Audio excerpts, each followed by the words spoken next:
Alright, welcome guys to today's video. Alright, so I'll quickly run you through the steps that you need to install this. Of course, the first thing you need to have is the actual switch. Make sure that it has you get the one which has 3 lines. So let's go. So the first thing you're going to do is to remove the side panels. For as you can see in the video there, I'd already loosened them up because I didn't want to make this video unnecessarily long. So remove the first one, the other one, so that then also the seat. This will give you access to every wire that you need. Remember, we take safety very serious. So you disconnect the battery. This is to make sure anything you do that involves electricity, current, whatever, just disconnect the battery.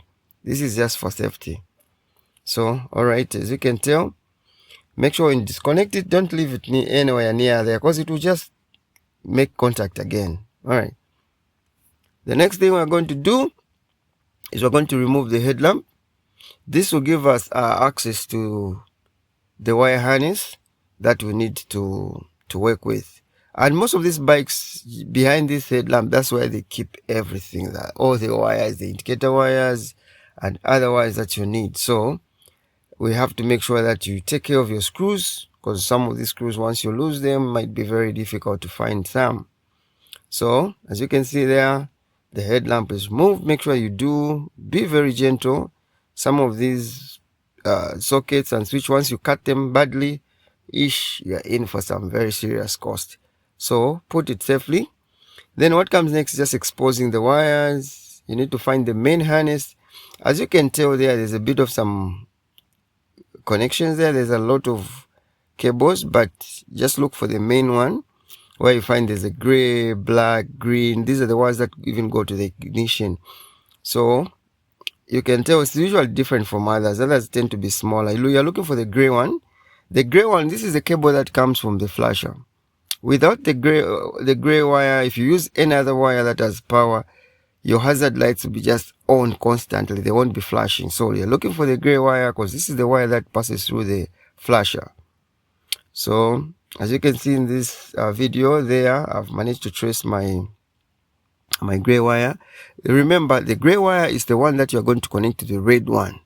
This is the one that is bringing power from the flasher as it goes to the indicators. Now your hazard switch then to the indicator. Then the other wires again that are also important. These are the indicator wires. Remember, it will come from the gray wire. Then it goes through your switch, the one you're going to install. Then it will be split into 2 black cables. One will be goes to the left indicator, the other one to the right indicator. This is the blue and the light orange cables. Alright, once you've located that, remember we started with that, then you're going to now find where you're going to mount your switch. I started with finding the wires because it's easy to know how long the cables will be and how you're going to route. So now that you try to find the spot. For me, I found it right just there where it is below the main control, where there's the indicator, there's the router and everything else. That's why I thought it was a bit easier. Look at what I've made. These are good memories. I just had to cut a small metal sheet and then just made a bracket. You can design your own bracket, by the way. Alright, so with my little bracket, there I go now, obstructing the camera a bit, never mind. So that's where I'm going to mount my hazard switch. I hope you find a nice location as well, somewhere where it can become muscle memory, where you can just remember, even in an emergency, you know where to reach. Alright, never put it on a place where it's very hard to reach, otherwise it won't serve its purpose, because remember, these are also called emergency lights or warning lights, so you don't need to fidget too much just to reach it. So put it where you can easily reach it. So secure it there, make sure it doesn't vibrate off and fall. That would be unnecessary work. Alright, so just secure it there and make sure that whenever you're bolting something, just make sure that underneath there's nothing that can be destroyed. Make sure that what is under there is something you know. Alright, once you've secured it firmly, the only job remaining is just routing it now. You let it pass somewhere, and remember the bike handlebars, they turn, so wherever you put it, you have to turn them to make sure that it's not going to be overstretched when you turn your handlebar to the left or to the right.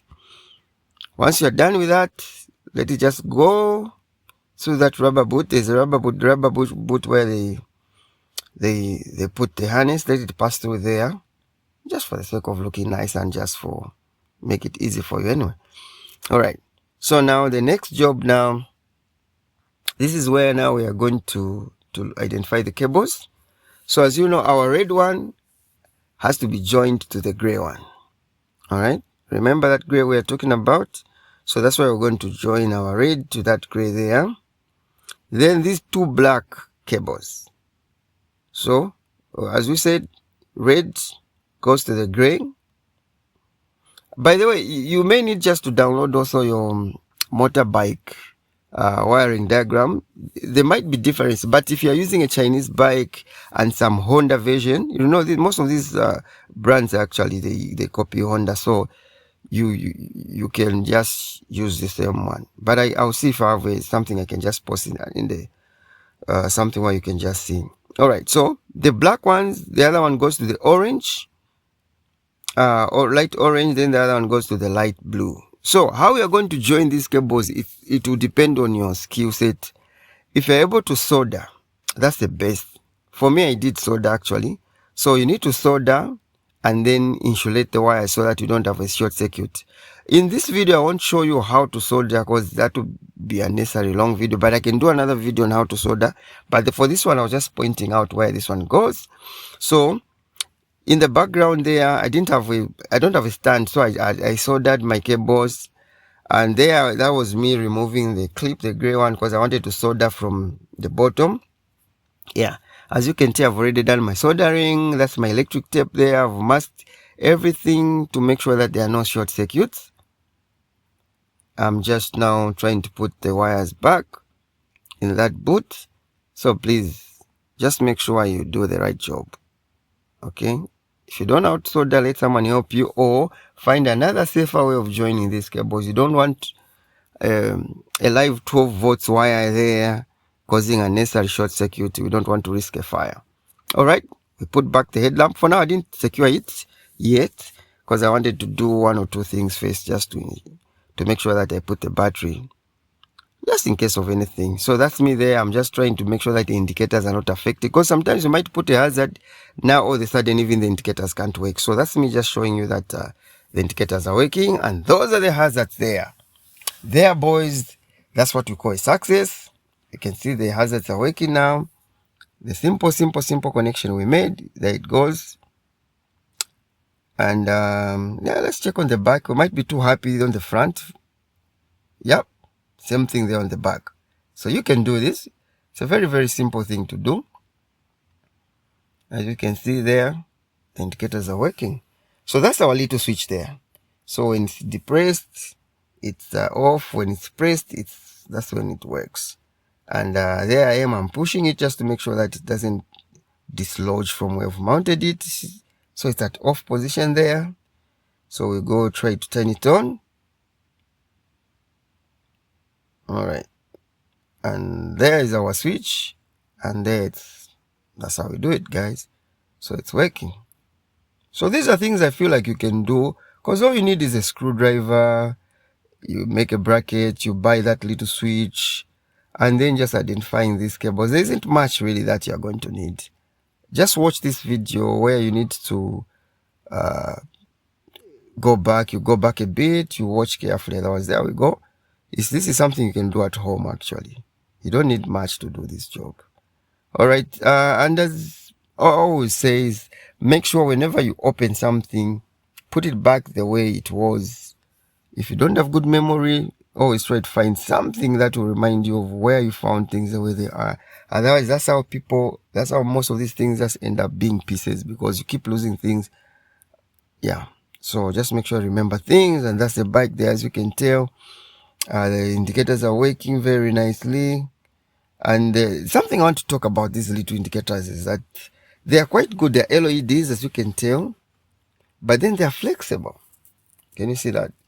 I know that might not make sense to some people, but this is the difference between breaking them whenever the bike falls down or whenever you hit into something. As you can tell, look, there are those scratches on my headlamp side.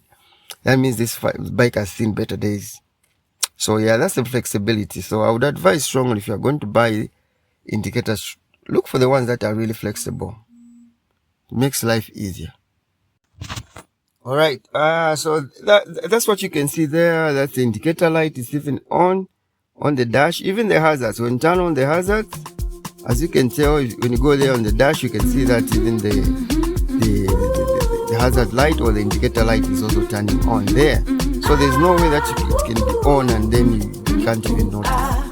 Otherwise, thank you so much. And something I would like to say before you go is, please do subscribe to the channel. Making this video takes a lot of hard work, and I would appreciate that you just click the like and subscribe button. I really appreciate it. Thank you so much. Bye.